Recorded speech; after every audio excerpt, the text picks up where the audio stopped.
Hello my dear friends, तो क्या हाल चाल आप सभी के? बढ़िया एकदम। मैं आप सभी का स्वागत करता हूं केमिकल बॉन्डिंग के लेक्चर नंबर 03 में, जहां पे आज हम लोग बात करने वाले हैं एवरेज फॉर्मल चार्ज और एवरेज बॉन्ड ऑर्डर की। इसके कुछ जुगाड़ भी देखेंगे, आराम से सवालों को करेंगे और फिर अगर टाइम मिला तो आपको रेजोनेंस के बारे में या कोवेलेंट कंपाउंड के बारे में बताया जाएगा, मतलब जो भी है अपने पास, तो अपना पैटर्न चलता रहेगा। तो ये सब टाइम मिलने वाली बातें हैं। चलो,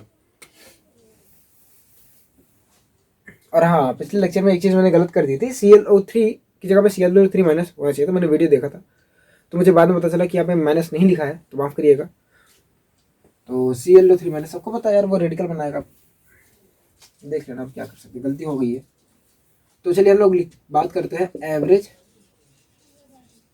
फॉर्मल चार्ज के बारे में। इसका बेसिक जो है इंट्रोडक्शन वो आपको पिछली वीडियो में दिया जा चुका है। And bond order, and bond order, तो आपको पहला एग्जांपल लेके समझाया गया था। ये होता क्या है, जैसे आपको एग्जांपल दूसरा लेते हैं आज हम, CO3 2 माइनस।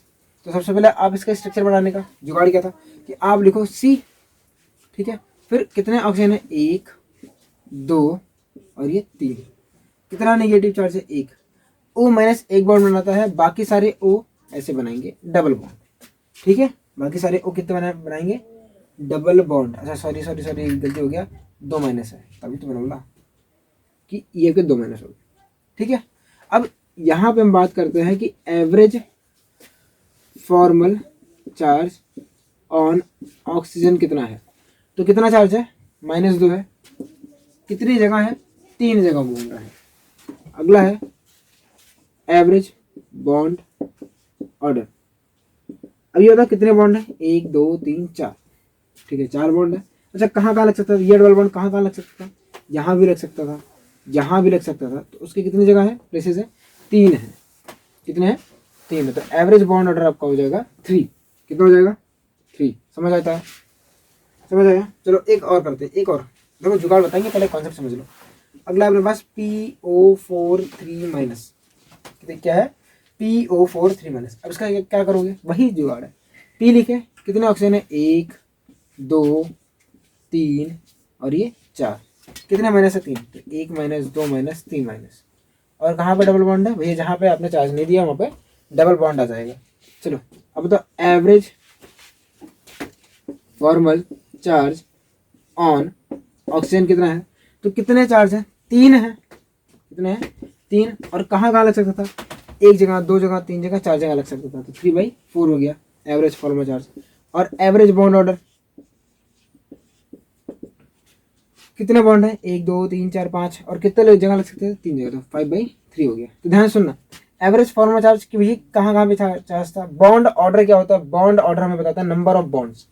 बॉन्ड ऑर्डर हमें क्या बताता है, नंबर ऑफ बॉन्ड्स, ठीक है।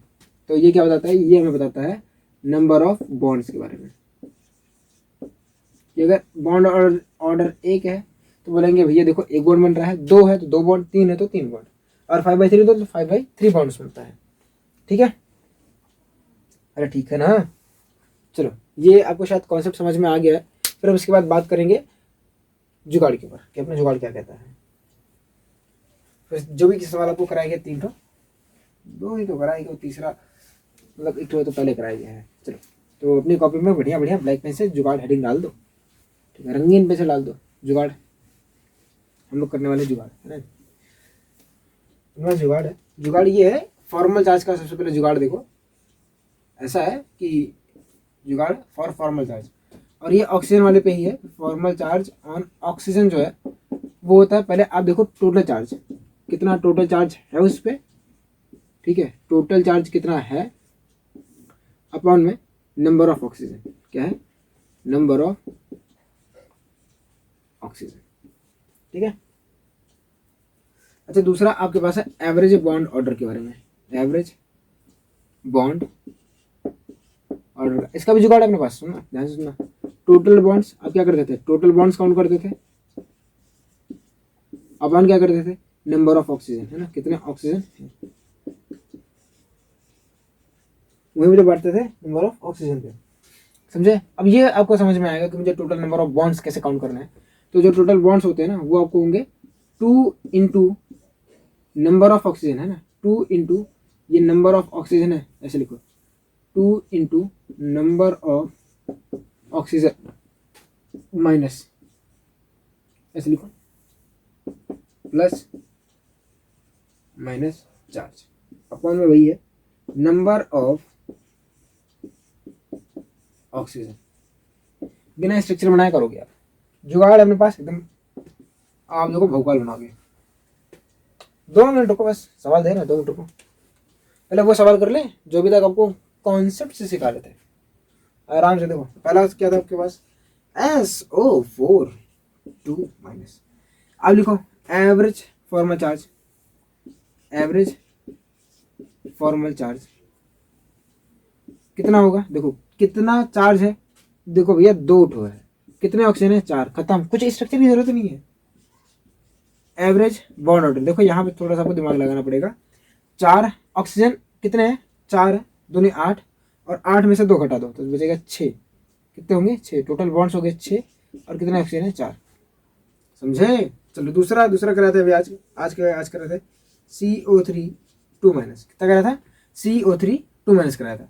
तो एवरेज फॉर्मल चार्ज कितना हो जाएगा, एवरेज फॉर्मल चार्ज भैया दो चार्ज है, यानी सॉरी -2 चार्ज है, -2 है, कितने ऑक्सीजन है 3 है। अच्छा एवरेज बॉन्ड ऑर्डर क्या होगा आपका, अच्छा ये फॉर्मल चार्ज देख किस पे रहे हो, कार्बन पे, यहाँ पे सल्फर पे है ना, ऑक्सीजन पे देख रहे हो, ठीक है, गलती मत करना।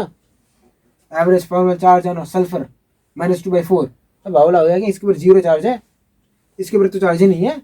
यहाँ पे -2/3 किसका फॉर्मल चार्ज है, ऑक्सीजन का है। अच्छा एवरेज बॉन्ड ऑर्डर कितना होगा, तो टोटल बॉन्ड्स कितना हो जाएंगे, 3 दूनी 6 -2 यानी 4, और कितना ऑक्सीजन है 3, देखा तुरंत कर रहे हो, भरोसा हो तो पीछे से मिला लो, पेज पलटो देखो मिला लो, यहाँ पे कर लो। अब आपको जो पसंद है वो पसंद आ रहा है वो करो, ये पसंद आ रहा है ये करो, जो मर्जी वो करो, ठीक है। पर अभी क्या करना है, वीडियो को पॉज करके इसको नोट करना है।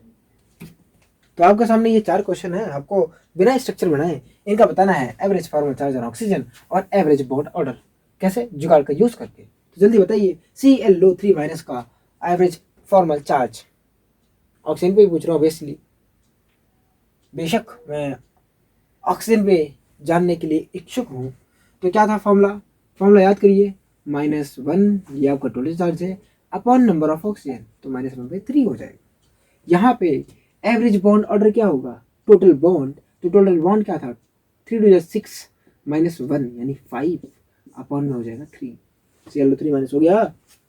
और भाई देखो स्ट्रक्चर बना के कर दूं क्या एक ठो, देखो Cl स्ट्रक्चर कैसे बनाते थे आप, सबसे पहले जितने ऑक्सीजन है उनको सिंगल बॉन्ड देके जोड़ दीजिए, फिर क्या करते थे, जहाँ पे आपके पास कितना माइनस है, एक माइनस है आप पकड़ा दिए, उसके बाद आप ऐसे करते थे, अरे करते थे ना भाई, नहीं करते थे, चलो हो गया ना। अब कितने बॉन्ड है, 1 2 3 4 5, 5/3, 3 जगह जाएगा, मिटा दूंगा, इसे मिटा दो, ऐसे चुपके से मिटा दो, लिखा ही नहीं था मैंने। चलो NO2 माइनस में, NO2 माइनस में कितना चार्ज है भैया, माइनस है, -1/2 हो जाएगा, काम खत्म है। कितने बॉन्ड बनेंगे, 2 2 4 -1 हो जाएगा 3, तो 3/2 हो जाएगा बॉन्ड ऑर्डर। NO2 का बॉन्ड ऑर्डर तो 3/2 आएगा।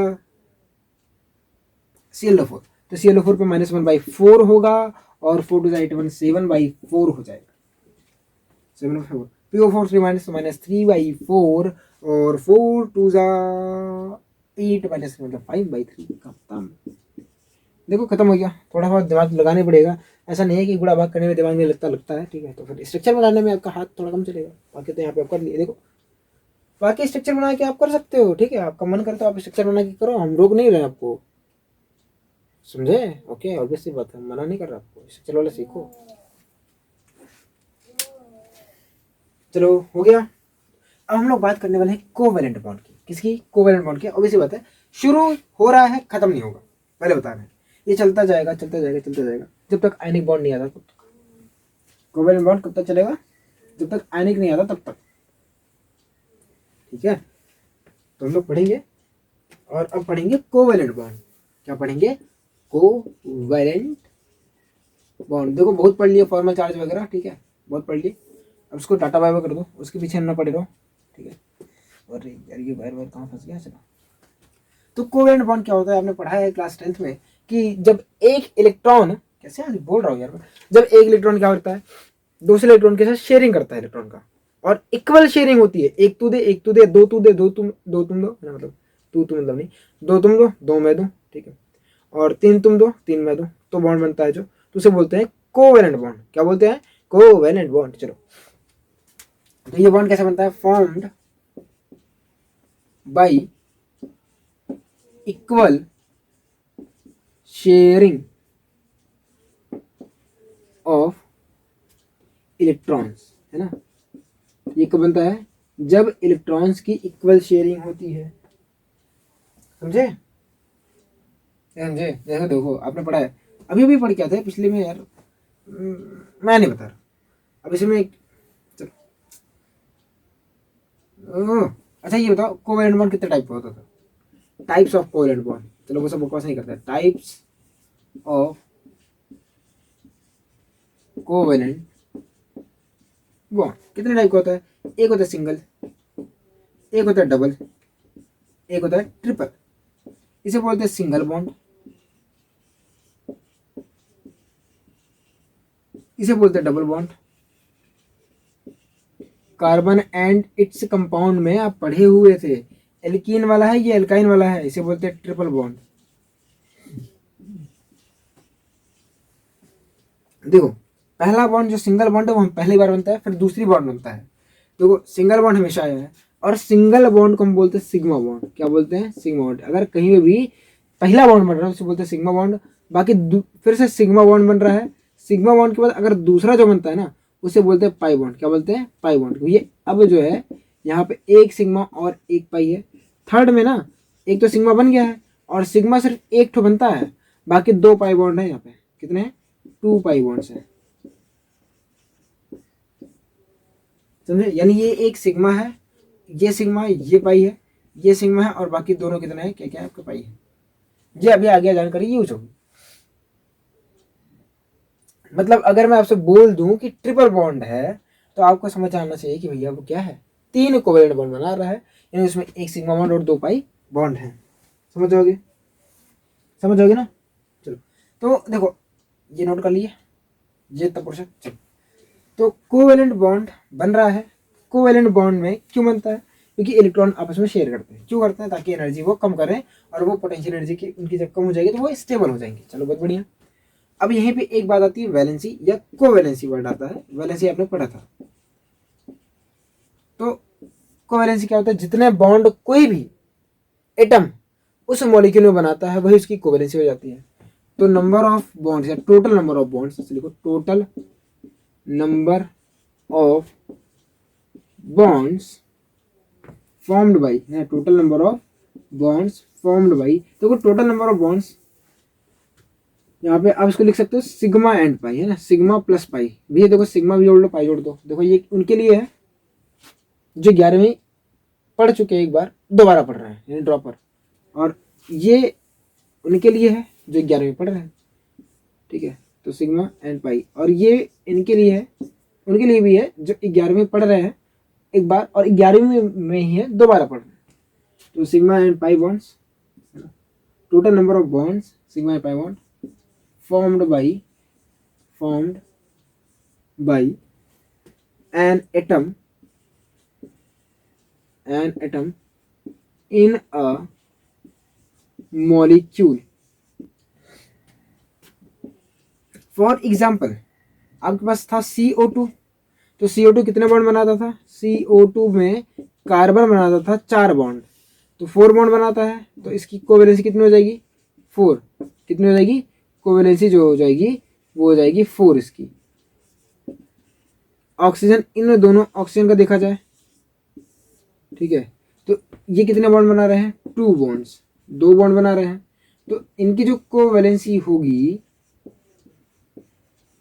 वो हो जाएगी 2। ठीक है, समझे भाई? सिग्मा पाई से मतलब नहीं है तुम लोगों को, कितने बॉन्ड बना रहा है वही उसकी उतनी कोवैलेंसी हो जाएगी, खत्म।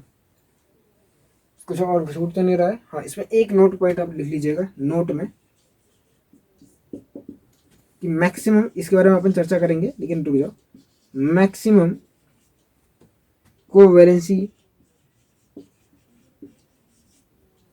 Of group 2, sorry, period 2 elements period 2 elements is 4, यानी जो आपके पीरियड 2 के जितने भी एलिमेंट हैं उनकी मैक्सिमम कोवेलेंसी 4 हो सकती है। कहीं ना कहीं ये चीज़ आपको बता उठी है, कितनी हो सकती है? 4 हो सकती है। तो आप इतना नोट करिए, वीडियो को पॉज करें, उसको नोट करें प्लीज। नोट हो गया? चलो अभी इसके ऊपर और चर्चा करेंगे, 2 मिनट रुको, मिटा दूं फिर समझाता हूँ और चीजें।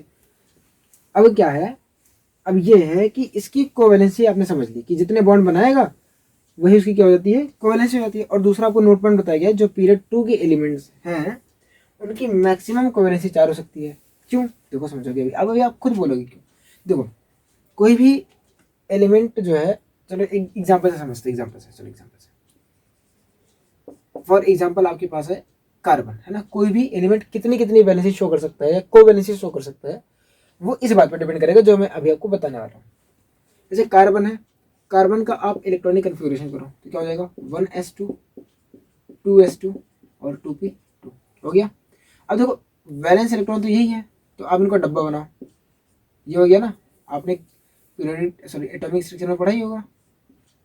तो ये 1s2 हो गया, तो ये रहा आपका 2 इसमें गया और ये गया एक एक। तो अभी इसके पास कितने अनपेयर्ड इलेक्ट्रॉन्स हैं? 2। कितने हैं? 2 हैं। अब अगर 2 हैं तो यहाँ पे इसकी जो कोवैलेंसी होगी वो 2 हो जाएगी। कितनी हो जाएगी? 2। यानी अभी ये कोवैलेंसी 2 शो कर सकता है। और इसे बोलते हैं ग्राउंड स्टेट। क्या बोलते हैं? ग्राउंड स्टेट, या जी ऐसे बोल दो इसको, जनरल साइंस नहीं है, ठीक है। ये आपका जीएस हो गया। अच्छा एक बार आप इलेक्ट्रॉन को एक्साइट कर दो, ये आप इलेक्ट्रॉन को देखो, इसको एक बार अनपेयर्ड कर दो, भगा दो यहाँ से, जो खाली डब्बा है वहां पे भेज दो, तो ये आपको कुछ ऐसा फिगर देखने को मिलेगा। ठीक है, ये साथ नहीं, ये से।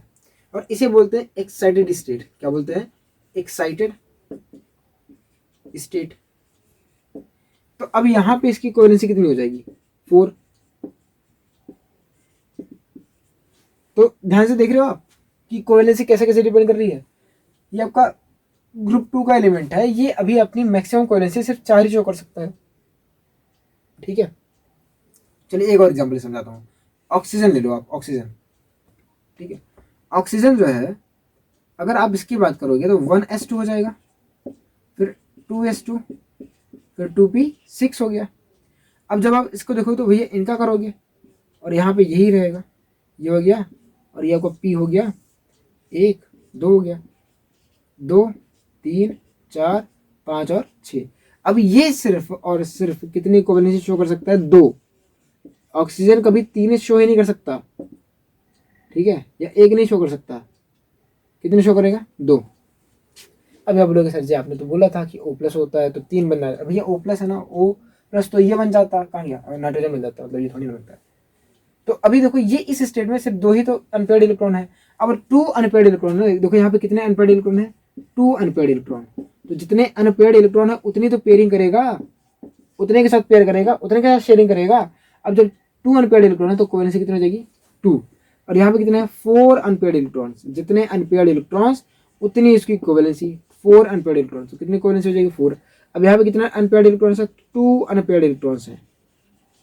और अगर इसके पास 2 अनपेयर्ड इलेक्ट्रॉन्स हैं तो इसकी कोवेलेंसी कितनी हो जाएगी? 2 हो जाएगी। कितनी होगी? 2। समझे? इसको मिटाते आपको थोड़ा सा और समझाते हैं।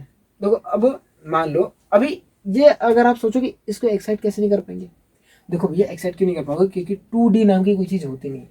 तो आप वहाँ पे लिख लेना कि जो पीरियड 2 वाले होते हैं 4 वैलेंसी को शो करते हैं ड्यू टू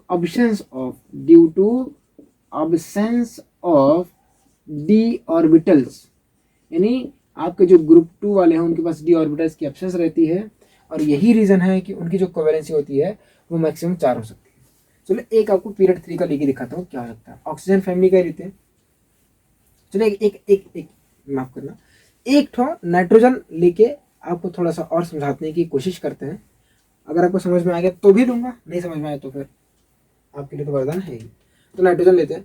तो नाइट्रोजन का क्या होता है? 1s2 2s2 2p3, ऐसे कर दो इसको, 2p3। ठीक है, तो अब यहाँ पे अगर आप ध्यान से देखो तो ये हो गया आपका 2 और ये हो गया आपका 3, 1 2 3। कितने अनपेयर्ड इलेक्ट्रॉन्स हैं? 3 अनपेयर्ड इलेक्ट्रॉन्स हैं। तो इसकी कोवैलेंसी कितनी हो सकती है इस केस में? 3 अनपेयर्ड इलेक्ट्रॉन, तो जो वैलेंसी है, कोवैलेंसी जो हो जाएगी वो उसकी 3 होगी। नाइट्रोजन के पास आपको आ जाओ फ्लोरीन पे, किस पे आ जाओ? फ्लोरीन पे। तो फ्लोरीन का होता है 1s2 2s2 2p5, ठीक है। तो 2p5 पे अगर आप देखो तो भैया ये देखो 2 भरे हैं, ये 2s है और ये रहा आपका 2p। तो 1 2 3 4 5। तो इसकी कितने अनपेयर्ड इलेक्ट्रॉन्स है? तो 1 अनपेयर्ड इलेक्ट्रॉन्स है, एक ठो अनपेयर्ड इलेक्ट्रॉन है। और अगर एक ठो अनपेयर्ड इलेक्ट्रॉन है तो इस टाइम पे इसकी जो कोवैलेंसी है वो हो जाएगी 1। यहाँ तक समझ आया? जितने अनपेयर्ड इलेक्ट्रॉन होंगे उतनी ही उसकी कोवैलेंसी होगी। और इन सब में 2d नाम के जो ऑर्बिटल है वो जब 2d नाम की कोई चीज़ होती नहीं है, इसलिए एक्साइट भी नहीं कर सकते हैं, जगह ही नहीं है, कहाँ जाएंगे। यानी अब तक आपने समझा जितने डब्बे, अगर उन डब्बे में इलेक्ट्रॉन है, डब्बा है, डब्बे में इलेक्ट्रॉन है तो ही वो बॉन्ड बना सकता है, वरना वो बॉन्ड नहीं बना सकता। डब्बा नहीं, इलेक्ट्रॉन है तो वही बॉन्ड बनाएगा। और डब्बा है और उसमें इलेक्ट्रॉन नहीं तो बॉन्ड नहीं बनेगा। वो आपका कार्बन के केस था फर्स्ट, जब हमने 2 अनपेयर्ड इलेक्ट्रॉन लिए थे। चलो अब हम लोग एग्जांपल लेते हैं फास्फोरस का।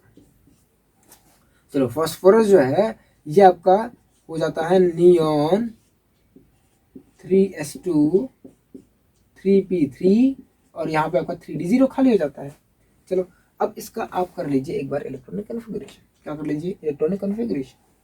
तो शुरुआत में आपका वही होगा कि ये आपका नाइट्रोजन फैमिली का है, तो 2 यहाँ पे जाएंगे और 3 यहाँ पे जाएंगे, तो 3 अनपेयर्ड इलेक्ट्रॉन हो गए। और 3 अनपेयर्ड इलेक्ट्रॉन होने की वजह से इसकी इस टाइम पे जो कोवैलेंसी है वो 3 होगी और इसमें आपको कंपाउंड बनाता है वो PCl3। कौन सा कंपाउंड बनाता है? PCl3। चलो कोई दिक्कत नहीं, इसे बोलते हैं ग्राउंड स्टेट। क्या बोलते हैं? ग्राउंड स्टेट है। चलो एक्साइटेड में चलो एक बार एक्साइट कर दो इसके इलेक्ट्रॉन, एक्साइटेड स्टेट में। जब एक्साइटेड स्टेट करोगे तो यहाँ पे जो आपका इलेक्ट्रॉन है ये वाला और ये वाला, ये जो डब्बा 3 ठो है और यहाँ पे आपका 3d तो पूरा खाली है, 1 2 3 और ये रहा आपको 5, ठीक है। एक यहाँ पे है, एक यहाँ पे, एक यहाँ पे, एक यहाँ पे। आप इसी इलेक्ट्रॉन को जो है यहाँ पे था उसको यहाँ पे भेज दिए। अब एक्साइट कर दिए हो, कितने अनपेयर्ड इलेक्ट्रॉन? 1 2 3 4 5। तो आपकी इस बार कोवैलेंसी जो होगी ना, कोवैलेंसी क्या हो जाएगी? वो हो जाएगी आपकी 5 और इसमें कंपाउंड बनाता है PCl5। अब ये कोई भी कोवैलेंसी शो नहीं कर सकता है, डब्बा है पर इलेक्ट्रॉन ही नहीं है। डब्बा है पर अब अनपेयर करने के लिए इलेक्ट्रॉन नहीं है, तो ये मैक्सिमम कोवैलेंसी 5 शो कर सकता है, 3 शो कर सकता है तो 5 शो कर सकता है, समझे? चलो एक और मेरे लिए करो ऐसे ही। आप मुझे बताओ सल्फर की कितनी कितनी कोवैलेंसी हो सकती है? तो नियॉन ऐसा करोगे, नियॉन 3s2 3p हो जाएगा आपका 4 की 5 4 हो जाएगा। और उसके बाद आप बोलोगे कि 3d0 है, 4 2 हो जाएगा और 16, ठीक है, सही तो है, हाँ सही। तो 3d4 3p4 हो गया, मैं 3d4 बोल रहा था, माफ़ करिएगा। अब इसका जब आप करोगे तो ये हो जाएगा ग्राउंड स्टेट में, बहुत सिंपल, ऑक्सीजन के समान। ये 2 ठो भरे आप और ये गया इसका 1 2 1 2 3 और ये रहा 4। अब यहाँ पे इसकी कोवैलेंसी कितनी हो जाएगी? इस टाइम पे सल्फर की कोवैलेंसी हो गई 2, ठीक है। अब एक्साइटेड स्टेट में जाओ तो कितने अनपेयर्ड इलेक्ट्रॉन है? कितने अनपेयर्ड इलेक्ट्रॉन है? 1 2। तो इसे 2 बार एक्साइट कर सकते हैं। चलो एक बार करते हैं। जब एक बार करोगे इसको छोड़ दोगे के लिए, ऐसे छोड़ दो, किसी भी को भी कर लो, कोई दिक्कत नहीं है, ठीक है, क्योंकि यहाँ पे एनर्जी का लोचा नहीं होता है, ठीक है। और यहाँ पे आपको चला गया 1 नंबर 2 नंबर 3 नंबर 4 नंबर, तो ये चला गया। अब यहाँ पे कितनी कोवैलेंसी शो कर सकता है? 1 2 3 4। तो यहाँ पे इसकी जो कोवैलेंसी होगी वो हो जाएगी 4। क्या हो गई? 4। अब एक्साइटेड स्टेट आप सेकंड पे चले जाओ, जो ये बचा ना इसको भी भेज दो यहाँ पे, तो ये जाएगा, एक सिंगल हो गया। अब ये भी सिंगल हो चुका है, ये भी सिंगल हो गया, ये भी सिंगल हो गया। और यहाँ पे जो डब्बा खाली था 1 2 3 4 वाला, एक तो यहाँ पे चला गया है। तो देखो कितने हैं, 1 2 3 4 5 6। तो 6 अगर अनपेयर्ड इलेक्ट्रॉन तो वो 6 बॉन्ड बना सकता है, तो उसकी हो जाएगी 6 कोवैलेंसी। कितनी हो गई? 6 कोवैलेंसी, समझे? तो कोवैलेंसी क्या होता है? जितने अनपेयर्ड इलेक्ट्रॉन हो सकते हैं और वो जितने बॉन्ड बना सकता है, टोटल नंबर ऑफ, वही इसकी क्या हो जाती है? कोवैलेंसी हो जाती है। आपके लिए एक तो होमवर्क है, आप अभी मुझे बताओ क्लोरीन के कितने कितने बॉन्ड शो कर सकता है, क्लोरीन कौन कौन सी वैलेंसी शो कर सकता है। जैसे सल्फर शो कर सकता है 2, 4 और 6, वैसे क्लोरीन कौन कौन सी वैलेंसी शो कर सकता है,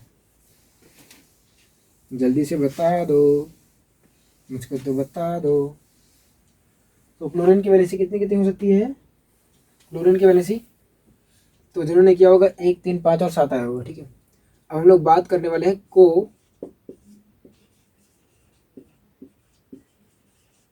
ऑर्डिनेट बॉन्ड की, ठीक है। तो जो आपका कोऑर्डिनेट बॉन्ड है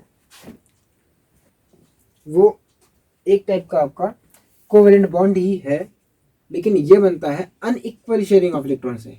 किससे बनता है, अनइक्वल शेयरिंग ऑफ इलेक्ट्रॉन्स, ठीक है।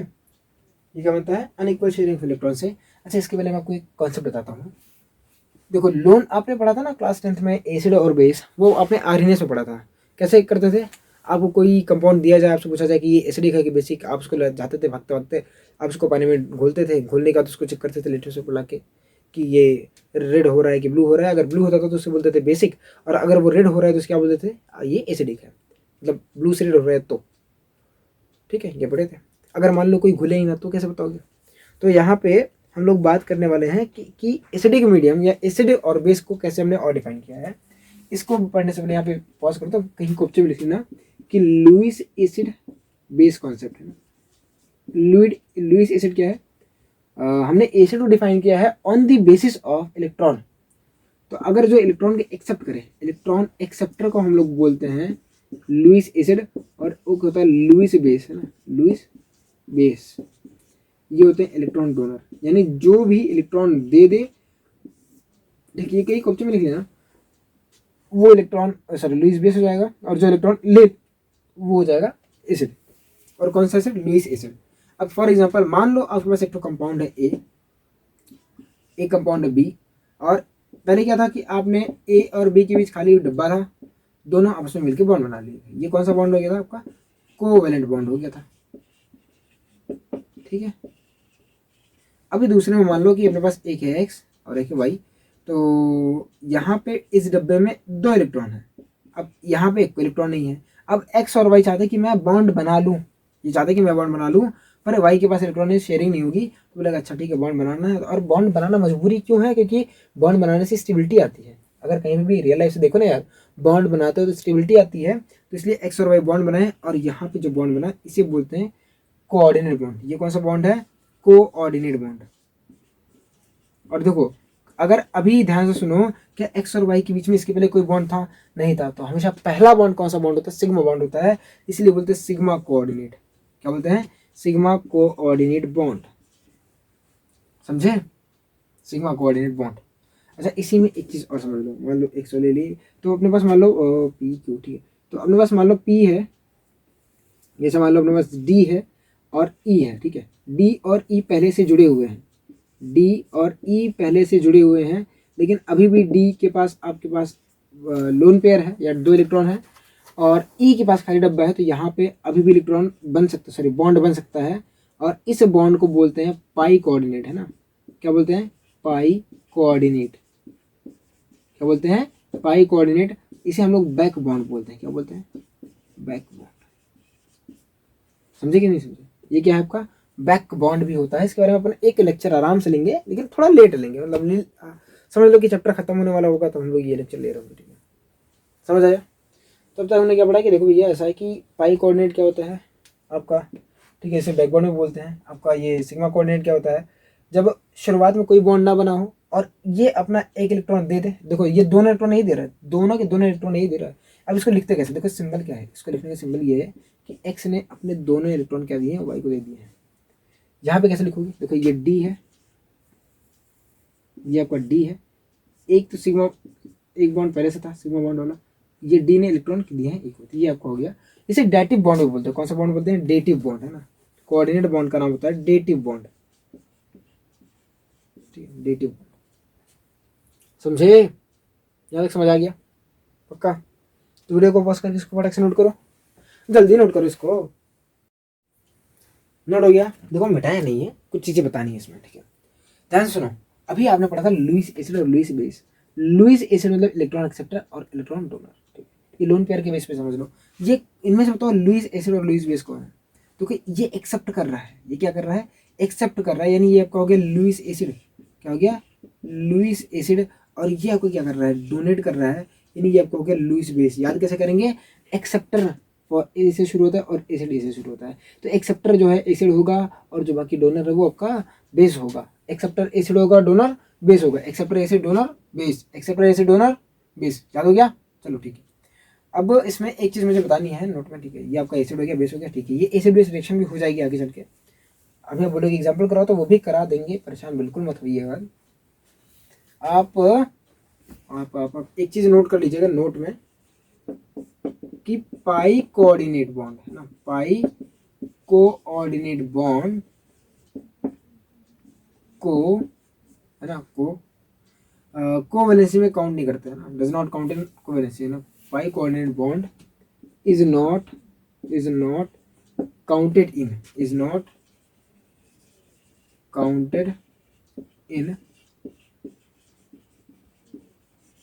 कोवैलेंसी, यानी इसे हम लोग कोवैलेंसी में काउंट नहीं करते हैं, ठीक है। नोट हो गया इसको। चलो एग्जाम्पल दिखाऊं, एग्जाम्पल देखिए कोऑर्डिनेट बॉन्ड क्या है। तो कोऑर्डिनेट बॉन्ड की कंडीशन क्या है कि भैया देखो, जिससे बन रहा है उसके पास 2 इलेक्ट्रॉन हो, एक डब्बा हो उसके पास इलेक्ट्रॉन हो, और जिसको मिल रहा हो उसके पास खाली डब्बा हो। जैसे फॉर एग्जांपल आपके पास है, पहला एग्जांपल आपके पास है एग्जांपल के तौर पे NH3, और इसके पास तो लोन पेयर होता ही है NH3 के पास, और ये बना रहा है H प्लस के साथ, H प्लस के साथ, ठीक है। यहाँ पे बन जाते देखो, ये इसके पास खाली डब्बा है, एक इलेक्ट्रॉन चला गया है, तो ये अपना इलेक्ट्रॉन इसको डोनेट कर देगा और बना लेगा NH4 प्लस। समझे? चलो एक और समझाता हूँ। दूसरा एग्जांपल आपके पास है, ये आपका NH3 है, और NH3 के पास आपके लोन पेयर होता है, और आपका है BF3। देखो बोरॉन जो है आपका 13th पीरियड का है, इसके पास 3 डब्बे थे, तीनों में इलेक्ट्रॉन बना लिए, सॉरी 3 इलेक्ट्रॉन थे और तीनों ने बॉन्ड बना लिए, तो अब इसके पास खाली डब्बा बचा है, इसने दिया, और अब ये बनाएगा एक तो कंपाउंड NH3BF3। समझे? NH3 और BF3। अब इनमें से देखो, ये आपका क्या हो जाएगा, लुईस बेस हो गया, और ये क्या हो गया, लुईस एसिड। समझे कि नहीं समझे? समझे? ठीक है। यहाँ पे एक आप चीज़ और लिखिएगा, अगला पॉइंट है, जो अगला पॉइंट ये है कि it can not be distinguish. It मतलब ये जो आपका कोऑर्डिनेट बॉन्ड है, इसके बारे में, इट कैन नॉट, दिख रहा हूँ, it can not be distinguish,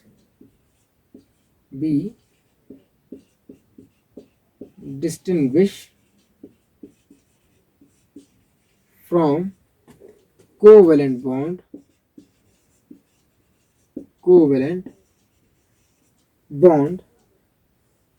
after formation,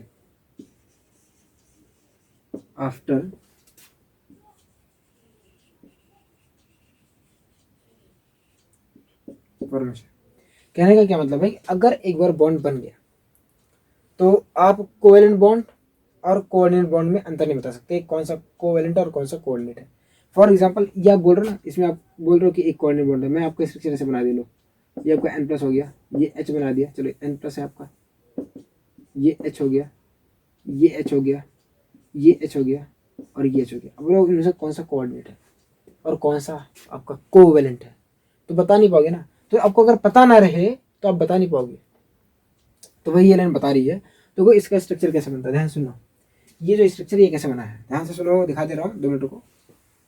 देखो NH3 था, NH3 ने अपना एक इलेक्ट्रॉन H को दिया है, तो हम इस को ऐसे दिखाएंगे, ये H हो गया, ये H हो गया, ये H हो गया, और बोलेंगे अपना एक लोन पेयर जो है ना वो इस H को दे दिया है, और इस पूरे कंपाउंड के ऊपर प्लस आ गया, क्योंकि वो प्लस कौन लेके आया था, H लेके आया था, तो H प्लस आएगा।